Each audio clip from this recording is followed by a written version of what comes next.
Vamos abrir o nosso livro, o livro dos livros, em Hebreus capítulo 11, versículo 11.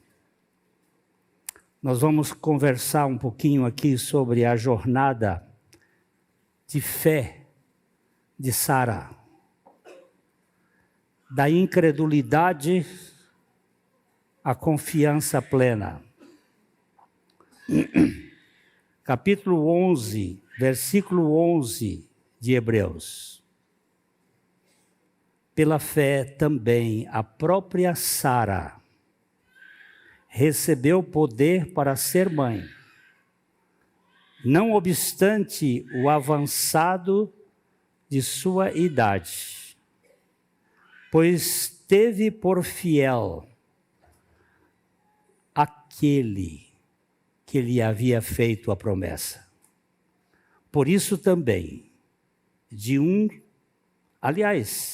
já amortecido, saiu uma posteridade tão numerosa como as estrelas do céu, e inumerável como a areia que está na praia do mar.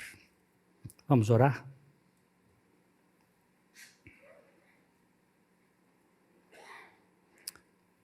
Pai, santificado seja o teu nome. Venha a nós, como o teu povo, a tua direção, o teu governo, a tua vontade. Venha sobre nós a tua plenitude, para que sejamos abastecidos de significado em nossa falência. Nós somos carentes e precisamos da tua suficiência. Nós podemos até falar, mas não podemos comunicar a tua palavra sem a tua suficiência. Santo Espírito, venha falar e comunicar a verdade do teu evangelho para a glória do nosso Senhor Jesus Cristo. Aqui está a nossa gratidão também por tua graça, que nos escolheu antes da fundação do mundo, que nos chamou no tempo, que nos salvou e está nos salvando. Queremos te suplicar pelas mães cristãs, que nesse dia estão sendo lembradas. Sabemos que a tarefa de uma mãe não é apenas criar filhos bem comportados, bem educados, bem preparados, mas formar almas que conheçam, que amem e que sigam a Cristo Jesus. Dá-nos uma geração de mães piedosas e teremos um mundo, uma geração de homens e mulheres confiantes em Jesus Cristo. Aviva a tua obra nesse tempo, através do teu povo santificado pelo teu poder. Quebranta-nos, tira os preconceitos deste mundo, e nós te pedimos essas bênçãos, para a glória de Jesus Cristo, nosso Senhor, por quem nós oramos. Amém. Irmãos, a jornada de fé de Sara, ela vai da incredulidade até a confiança. Nós já vimos aqui a fé de Abraão em sua jornada em vários movimentos. Vimos a fé dos patriarcas, Abraão, Isaac, Jacó, José, na visibilidade do invisível. Eles viam o que não era visto. E hoje vamos ver a fé de Sara. Essa mulher, esposa de Abraão, a história dela é uma narrativa muito rica, que nos conduz através de desafios humanos, das falhas humanas, das dúvidas humanas e, finalmente, uma fé que amadurece. Ela não começou plena, ela começou titubeante, ela começou fraquejante. Aqui em Hebreus 11:11, diz que pela fé também a própria Sara recebeu poder de conceber, mesmo fora da idade, porquanto teve por fiel aquele que lhe o havia prometido. Sara era estéril e encontrava-se velha, sem qualquer possibilidade de gerar um filho. Mas pela graça, ela recebeu poder para engravidar.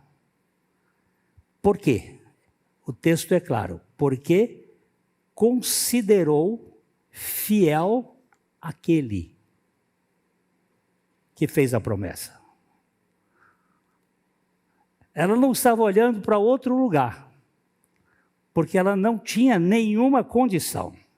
Esse versículo destaca a fé de Sara, mas para compreendê-la plenamente, nós devemos revisitar os eventos que moldaram sua jornada espiritual. Eu não gosto da expressão heróis da fé. Sei que muitos usam essa expressão, porque eu vejo essa turma como abastecidos o tempo todo pela graça. Não há nenhuma conquista deles. Eles foram simplesmente tornados competentes mediante a graça de Deus. Não há mérito neles. Herói é para quem se esforça e vence. O esforço cristão, ele é subvencionado, ele é compensado, ele é assegurado pela graça de Deus. Não tem nada a ver com essa coisa que deixa a pessoa ensoberbecida.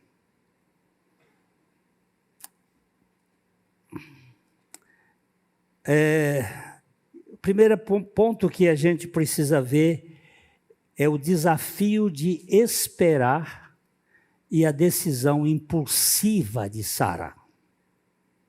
Sara enfrentou a dor da esterilidade em uma cultura que valorizava profundamente a maternidade. Uma mulher, no seu tempo, só tinha reconhecimento se parisse, se tivesse filhos. E ela vinha com uma impossibilidade, ela era estéril, não podia gerar filhos. Ela enfrentou essa dor por anos. A promessa de Deus a Abraão de uma descendência numerosa parecia a Sara que cada vez mais distante à medida que os anos passavam, sem o cumprimento esperado. A coisa mais difícil para uma pessoa ansiosa é esperar. Eu tenho uma neta que não sabe esperar. Ela diz: vovô, vamos fazer tal coisa? Eu digo: espera um pouquinho. Esperar por quê? E ela então já começa a cobrar. Ela tem um sentimento de já. Não pode esperar. E isso é muito comum nas mulheres controladoras, que não têm condições de sentar Elas são ansiosas. Está demorando. Em sua impaciência, Sara sugeriu que o seu esposo Abraão tivesse um filho com a sua escrava, a egípcia Agar, na esperança de que por meio dela pudesse construir uma família.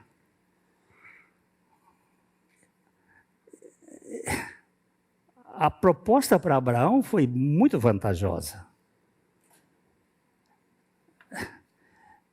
Essa decisão, embora culturalmente aceitável na época, revelou uma tentativa humana de realizar a promessa divina por meios próprios.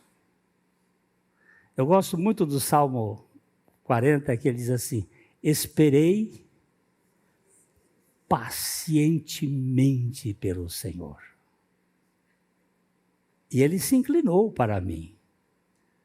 Mas esse pacientemente, ele quebra a boca da botija dos ansiosos.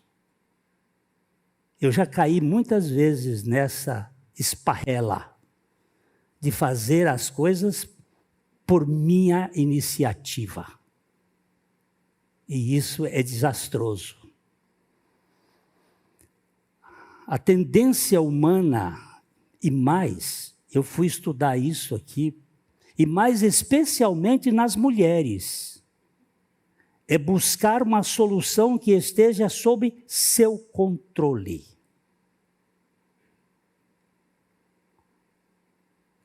É já, e eu estou no comando. É um desastre para nós não saber esperar. Querer logo. Eu fico pensando em Ana e Zacarias. Zacarias pediu a Deus um filho e a oração dele foi ouvida. E segundo alguns estudiosos, levou 40 anos para ser respondida.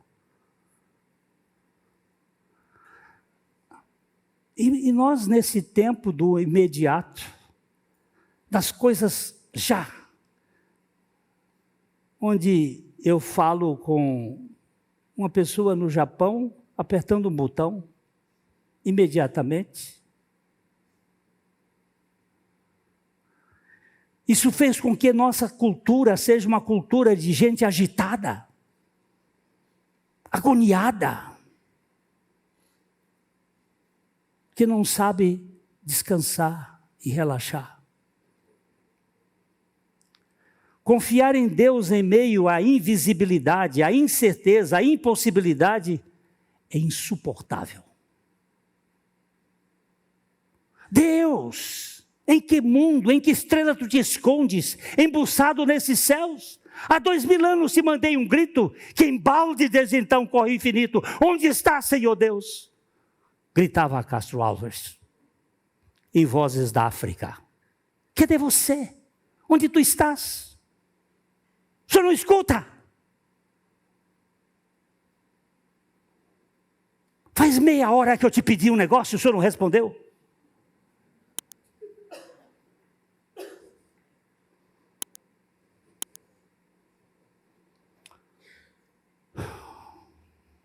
O desafio de esperar. E essa decisão compulsiva é terrível.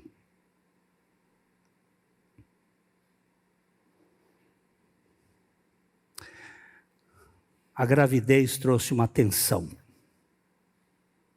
A criança nasceu. Vamos abrir a nossa Bíblia em Gênesis capítulo 16. Gênesis 16, versículo 4.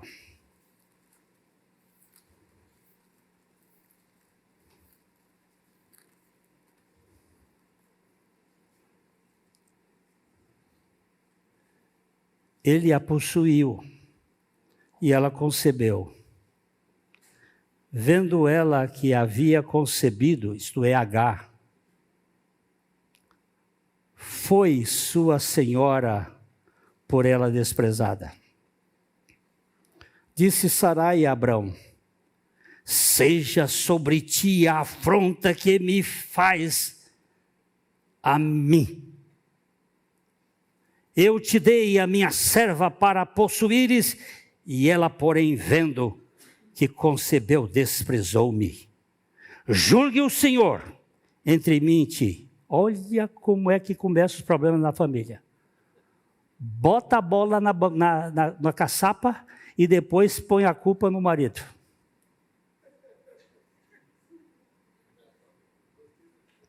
Mudou alguma coisa de lá para cá?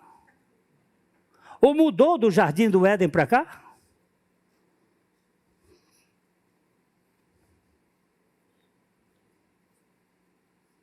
Respondeu Abraão a Sarai: a tua serva está nas tuas mãos. Procede segundo melhor te parecer. Sarai humilhou-a e ela fugiu da sua presença. Uma mulher dominadora, um homem fraco, dá o que dá.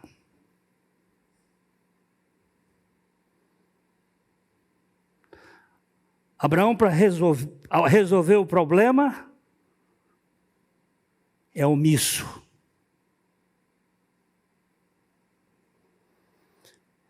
Esses eventos, eles evidenciam as complicações que surgem quando tentamos antecipar os planos de Deus através dos nossos próprios métodos. Quando tentamos ajudar a Deus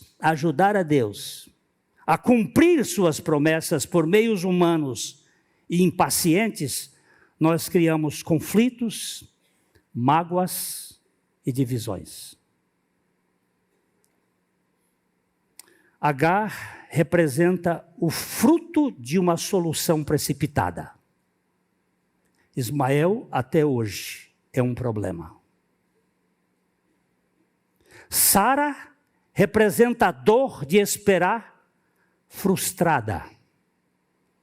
E Abraão representa a real passividade que agrava os problemas. Em famílias, nas igrejas, nos projetos, quando se substitui a fé obediente por soluções carnais, surgem desprezo, rivalidade, sofrimentos. Eu já vi isso na minha vida, já vi isso nesta igreja, todas as vezes que nós precipitamos e fazemos as coisas fora do tempo de Deus.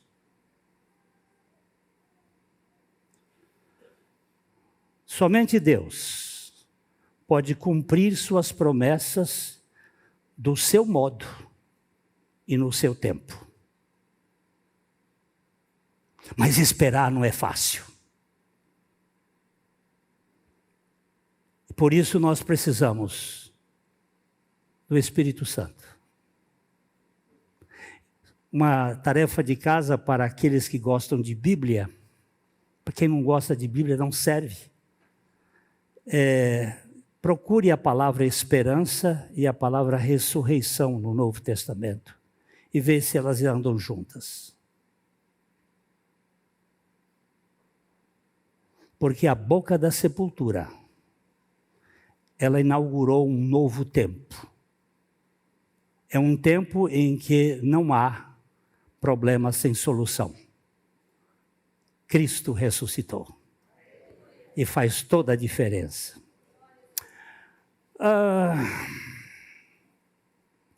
Então, o desafio de esperar e a decisão impulsiva gera consequências na incredulidade. E depois das consequências da incredulidade, nós temos o riso da incredulidade. Anos depois, Deus reafirmou sua promessa a Abraão de que ele seria pai e Sara seria mãe. Ao ouvir essa promessa, Sara já avançada em idade, ela riu consigo mesma, questionando a possibilidade de dar à luz na velhice. Vamos abrir a nossa Bíblia em Êxodo capítulo 18. Êxodo 18, versículos 10 a 12. Êxodo não, perdão, meus irmãos. Gênesis. É que eu vi uma citação de Êxodo aqui e fui para Êxodo. É Gênesis 18. 10. Disse um deles. Gênesis 18, 10. Certamente voltarei a ti, é um dos anjos. Daqui a 1 ano, Sara, tua mulher, dará à luz um filho. Sara o estava escutando à porta da tenda, atrás dele. É uma outra característica das mulheres. Não, é a Bíblia dizendo, não estou falando não. Abrão e Sara eram já velhos, avançados em idade, e Sara já havia cessado o costume das mulheres. Agora o verso 12, riu-se, pois Sara no seu íntimo dizendo consigo mesma, depois de velha, e velho também o meu Senhor, terei ainda prazer? Interessante que ela não diz, terei filhos. Ela ainda estava pensando no gozo sexual, que é muito legítimo. Mas ela riu, o riso do ceticismo, da incredulidade diante da palavra de Deus. O sofisma, chegando a ser até um sarcasmo diante de Deus.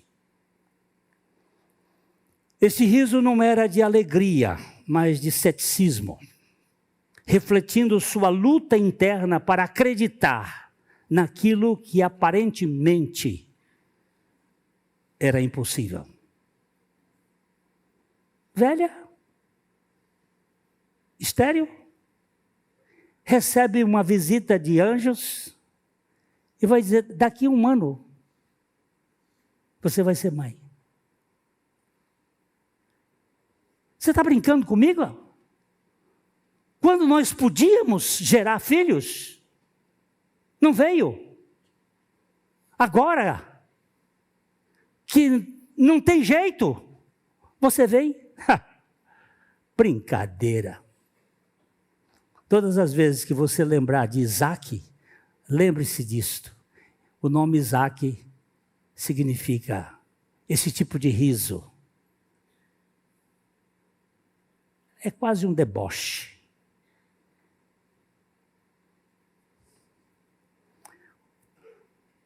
O riso de Sara representa a sua incredulidade e representa a incredulidade humana diante das promessas divinas que parecem de fato impossíveis. Queridos, quando houver impossíveis, o único jeito é milagre. E quando houver milagre, foi feito unicamente por Deus. Não existe milagre nas possibilidades. Só existe milagre quando é impossível. Por isso que Jesus disse, tudo é possível ao que crê. Porque o Deus dos impossíveis continua sendo o mesmo de ontem, de hoje e será para sempre.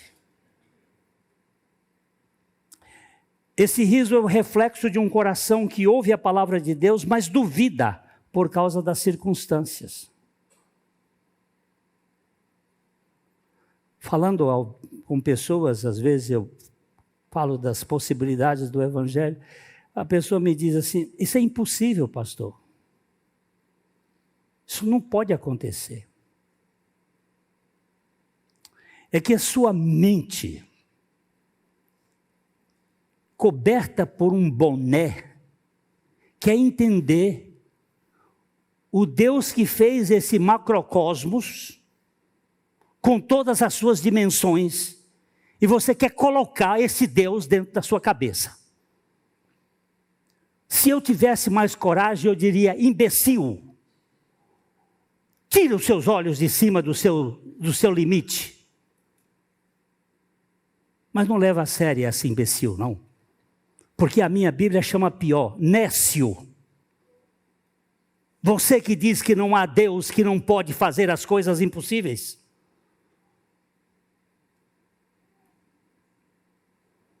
É por isso que você rasteja como serpente.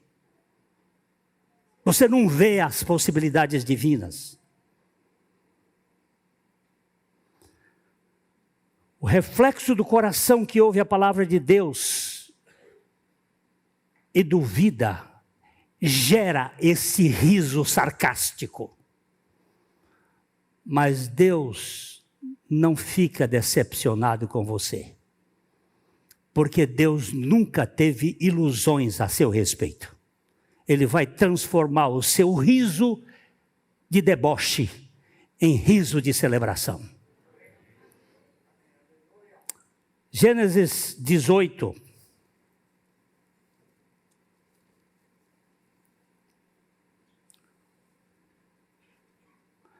Eu vou ler do 12 ao 15.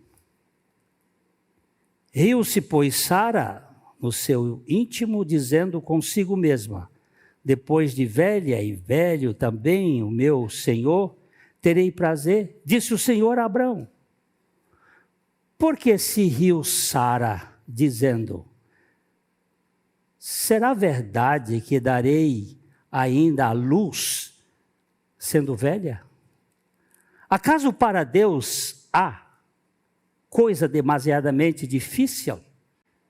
Daqui a um ano, nesse mesmo tempo, voltarei a ti, e Sara terá um filho. Então Sara, receosa, o negou, dizendo: não me ri. Ele, porém, disse: não é assim, é certo que riste. Agora vamos ler o versículo 21, o capítulo 21, verso 6 de Gênesis. 21, 6. E disse Sara: Deus me deu motivo de riso, e todo aquele que ouvir isso vai rir-se juntamente comigo. Esse riso aqui é o riso do Deus que vai além das nossas dúvidas, que não leva em conta a nossa ignorância, o tempo da ignorância, mas anuncia a todos os homens em todo lugar que se arrependam. Um dos meus teólogos preferidos, A.W. Pink, ele diz: o riso de Sara mostra como até os crentes mais fiéis podem hesitar por um momento diante das promessas extraordinárias de Deus, mas Deus transforma até esse riso de dúvida em riso de celebração, em riso de alegria. Sim, Senhor, eu ri, duvidando da tua promessa. Mas como tu és fiel a ti mesmo, tu fizeste com que o meu riso de dúvida fosse transformado numa celebração de alegria, tendo o meu Isaque no meu colo.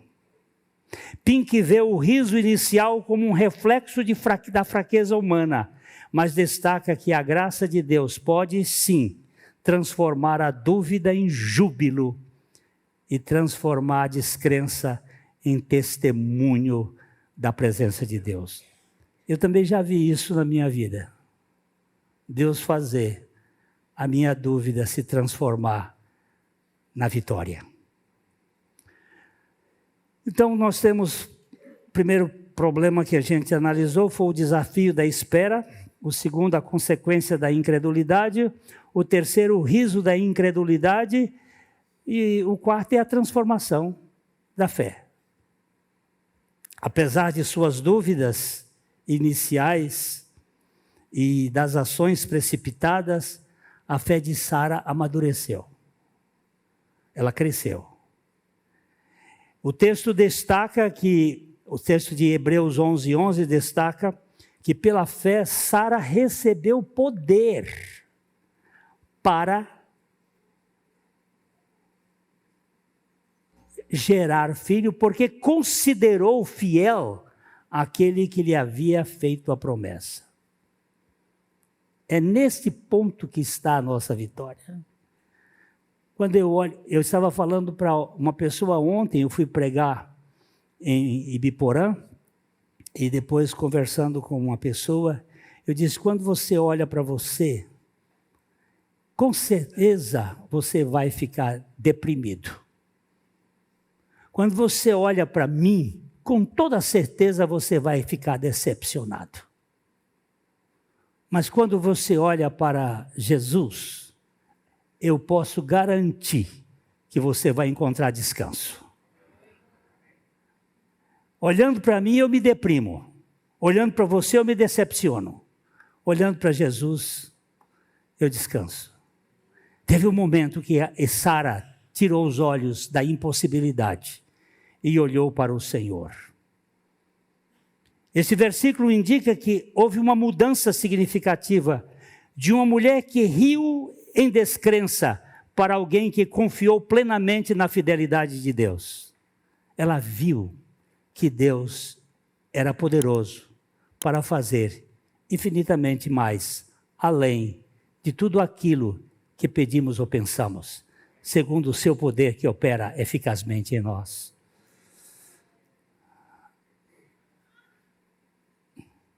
A fé verdadeira não se apoia nas circunstâncias, mas no caráter fiel de quem prometeu. Mesmo após o riso da dúvida, Deus fortaleceu a fé de Sara para experimentar o impossível. Ele não está olhando para a minha impossibilidade. Ele está derramando a sua graça para que eu veja acontecer as coisas. John Piper, pregador americano tão precioso, irmão nosso, ele diz, a fé de Sara não estava baseada em evidências biológicas, mas na confiança de que Deus é fiel. A promessa era impossível aos olhos humanos, mas ela se agarrou à credibilidade do promissor. Ele prometeu, ele vai cumprir.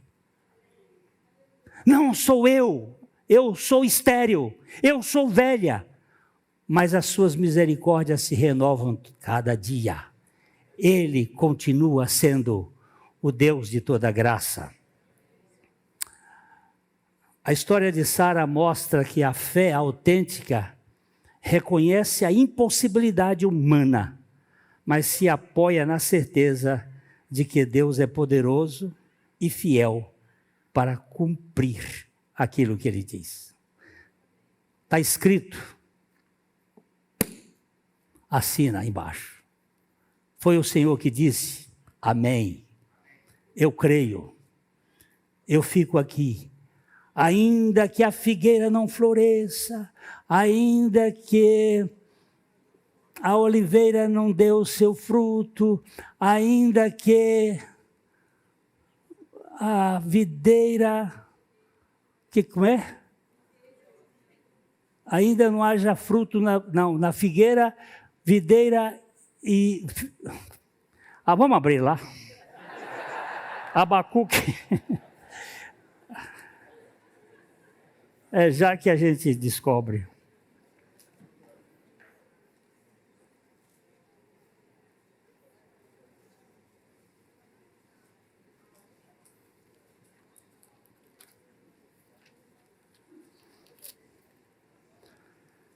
Ainda que a figueira não floresça, nem haja fruto na vide, o produto da oliveira minta, e os campos não produzam mantimento, as ovelhas sejam arrebatadas do aprisco, e nos currais não haja gado. Aqui é falência total. Tudo que o povo de Israel produzia, como povo agrícola, tinha acabado. Não tinha doce, não tinha azeite, não tinha vinho, não tinha mantimento, nem trigo, nem cevada, nem centeio. Aí depois ele diz, as ovelhas sejam arrebatadas do aprisco, não tem lã, não tem carne, e nos currais não haja gado, não tem leite, não tem comida. Está falido. Não. Tem um todavia. Todavia, eu me alegrarei no Senhor e exulto no Deus da minha salvação. Há um Deus que está por trás da falência. Há um Deus que está por trás da incompetência.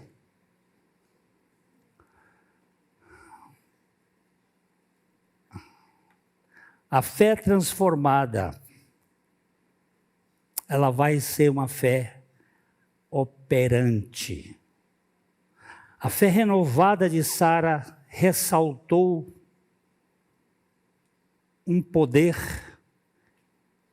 gerador no seu útero, e houve o nascimento de um filho da promessa. Isso aqui é uma tipologia muito interessante. Isaac é a carne. Perdão, Ismael é a carne. Isaac é a promessa. Ismael é a potência humana fazendo as coisas erradas. Isaac é a graça de Deus fazendo as coisas certas. Bem diferente. Esse evento não apenas trouxe alegria pessoal, mas também cumpriu o plano divino de estabelecer uma nação através da descendência de Abraão. A transformação de Sara serve como um poderoso testemunho de que mesmo em meio às falhas, às dúvidas e impossibilidades, é possível crescer em fé e testemunhar o cumprimento das promessas de Deus.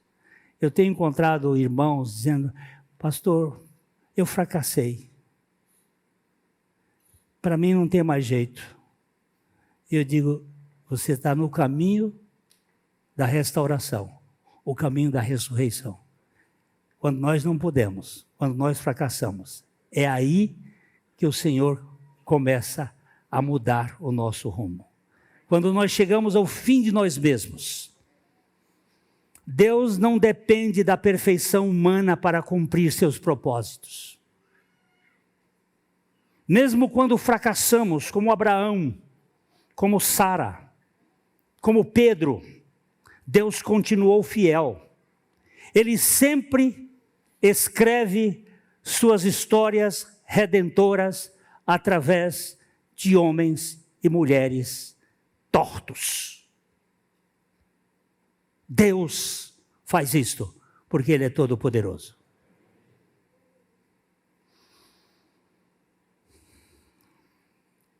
Se somos infiéis, diz o apóstolo Paulo, Ele permanece fiel, pois de maneira nenhuma pode negar a si mesmo. Você crê nisso? Muito bem. Onde o homem vê caos, Deus vê um campo fértil para a sua criação restauradora. Não tem mais jeito, pois é aí que Deus vai fazer a sua obra florescer nessa confusão. O Espírito de Deus pairava. Eu entendo assim, irmãos. Eu sei que tem outros irmãos que pensam diferente, ou gente muito mais ilustre, muito mais sábia, mas eu acho que o versículo 1 de Gênesis, é um momento completo, perfeito. No princípio criou Deus os céus e a terra. Ponto. Essas 7 palavras, na língua hebraica, formam um mundo perfeito da criação. A partir do versículo 2, o versículo 2, no meu entender, é chamada aí o período da lacuna, a doutrina da lacuna, que é aquilo ali, houve uma hecatombe, houve um desastre, houve uma queda, que a meu ver trata-se da queda luciferiana. Quando Lucifer caiu, a terra ficou sem forma, ficou vazia. E houve ali um momento muito desastroso. E havia trevas sobre a face do abismo. 2 palavras que estão ligadas não a Deus, mas sim à queda. Tanto trevas quanto abismo. Isso vai ser muito claro no livro de Apocalipse. Mas diz assim, e o Espírito de Deus pairava sobre as águas, ou a face das águas. Ali estava o caos, mas ali estava o Espírito de Deus projetando a ordem. Haja luz! Versículo 3. Parece que diz, começa de novo a restauração do universo. Essa é uma compreensão. Para uns isso não existe, é outra interpretação. Mas o meu coração me soa bem saber que o meu Deus transforma o caos em ordem. Transforma vidas que estão convulsionadas. E quem sabe você entrou aqui hoje com sua história transtornada, e eu gostaria só de deixar uma centelha de esperança. Cristo Jesus ressuscitou. Portanto, há esperança para o caos. O caos sem forma, ele fez um mundo habitável. Das ruínas do pecado, ele faz uma nova criação. Eu fico contente de dizer essa frase do Dr. Herman Bavinck, porque foi um dos grandes teólogos holandês, que eu não estou também tão fora do rumo. Ele fala do caos sem forma, ele fez um mundo habitável. A ideia de que há uma lacuna ali entre 1 e 3, uma queda, mas há um Espírito governando o lugar tenebroso e caótico. Meus irmãos, o que eu posso dizer mais? A jornada de Sara nos ensina sobre a paciência, a confiança e a soberania de Deus. Ele nos lembra que mesmo quando nossas circunstâncias parecem impossíveis, devemos confiar na fidelidade de Deus e esperar pelo seu tempo perfeito, pelo seu tempo, pela sua hora. Senhor, eu vou ficar aqui assentado na pedra de Sião, esperando na firmeza da minha fé. Porque aquele que crê não se apressa, mas senta-se na pedra que é Cristo e espera. Que nós possamos, como Sara, permitir que o Espírito Santo exerça toda a graça para crescimento da nossa fé, superando todas as dúvidas e confiando plenamente nas promessas de Deus a seu tempo. Eu queria deixar um momentinho para você pensar, antes de nós partirmos para a lembrança mais profunda que existe neste mundo, a lembrança de um Salvador que fez tudo para me salvar. Antes desse momento, eu queria que você pensasse, quietamente aí, uns minutos, sobre a estratégia carnal de Sara. O que ela fez? E perguntasse a você mesmo, o que eu tenho feito? O que eu tenho feito? Que eu não tenho esperado pelo Senhor, nas minhas decisões. Que você pensasse no riso séptico de Sara. E olhasse para você se não tem, se nós não temos rido diante do espelho da existência, nas dúvidas do nosso coração. E a terceira pergunta é, a fé de Sara, confiando na fidelidade de Deus, tipifica a evolução da minha fé? Ou eu quero esse modelo de fé que sai da incredulidade e vai até a confiança? Essas três coisas. Faça uma reflexão. Pense nisto. Sobre a estratégia carnal. Se você e eu não estamos usando estratégias carnais, se não estamos rindo das nossas dúvidas, por causa das nossas dúvidas do Senhor, e se há projeto de fé pelo Espírito Santo. Revela-nos a pessoa do teu Filho. Dá-nos a graça de crer, porque isto é um dom do teu Espírito Santo, para que não vivamos na superficialidade neste mundo. Levanta-nos nesse tempo, com uma fé que progride para o alvo da soberana vocação que está em Cristo Jesus, nosso Senhor. Nós te pedimos em nome dele. Amém.